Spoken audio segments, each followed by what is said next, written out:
Hello, I'm Chrissy Seaton. Today I would like to talk a little bit about the concerns we now have for our upcoming Australian elections. For Noahides, like myself and my family, we certainly have grave concerns regarding these matters, and I would like to expand a little bit upon the reasons for that. I have explained before that myself and 3 generations of our family live on our farm in Queensland, and we also have another 2 properties in New South Wales. So our main livelihood is cattle grazing and some farming as well. So my Noahide family, that means my personal Noahide family, we will surely be voting with discernment, our common sense, and certainly our moral and ethical compass when it comes to the next election. Now, these parameters that we will base our vote upon include, but they're not limited to.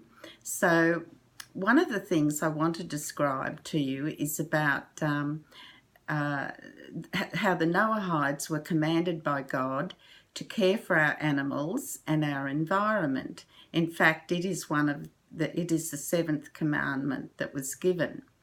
Now, this commandment relates to the reason of God creating the animals and the environment for our use. It makes sense, doesn't it? Of course it would happen that way. So the animals are for the benefit of man. Now, after the flood, when Noah came out of the ark, that is when the actual 7th commandment was given to Noah. And it actually says, "You shall not eat the limb of a still living animal." That raises a lot of questions today when we see people eating live octopus. So why did he say that? Well, up until then, the inhabitants of the earth did not eat meat. They had been eating vegetation, fruit, etc. But following the flood, it was a whole new environment, a whole new landscape. And that meant that Noah and his sons and their descendants, they actually had to toil the soil. Hard work. And to do that, God in his wisdom knew that it would be necessary for Adam and his descendants to eat meat. They needed the protein. They needed the hemoglobin, among other things. So that is why he gave them permission to eat meat. However, it didn't stop there. It also encompassed the fact that we have to be very humane and mindful of animals. For instance, we feed and care for them before we feed ourselves. Every farmer and grazier would know that and practices that.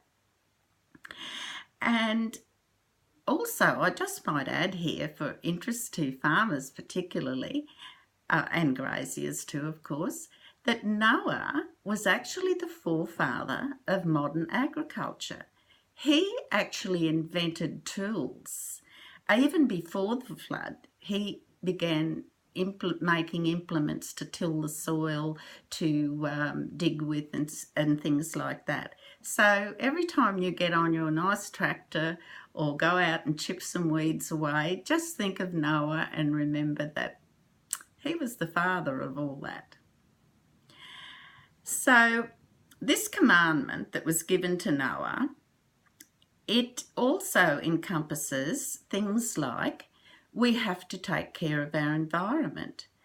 And that includes we are able and permitted by God to do selective land clearing.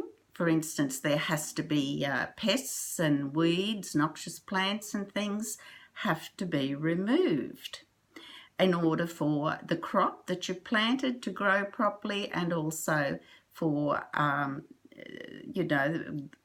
grass and fodder for the animals. So we have a right by God's permission to do that.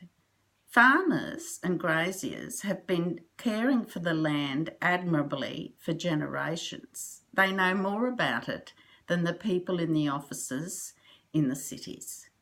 That is their livelihood. What farmer or grazier in his right mind would do anything to jeopardise the very land that his existence depends upon?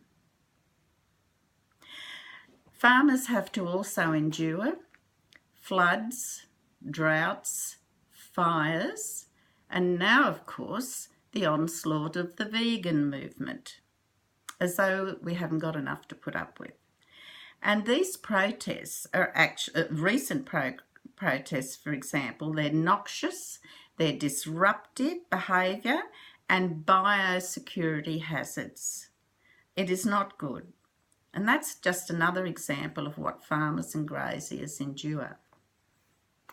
In this next election, the date yet to be set at the time I'm doing this video, farmers and graziers, we need to be very careful who we vote for. We need to use our common sense, which must always prevail. And we do this because, first of all, we have to maintain democracy in our fragile Australia at the moment.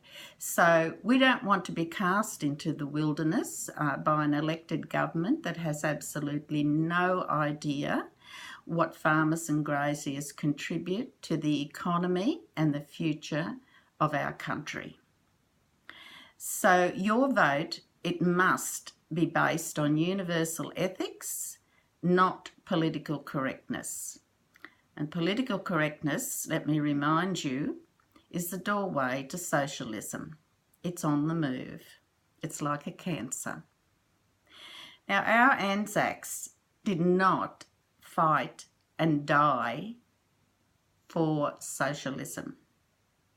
They fought and died for the democracy and the freedom of speech for our Australian citizens and, of course, in New Zealand.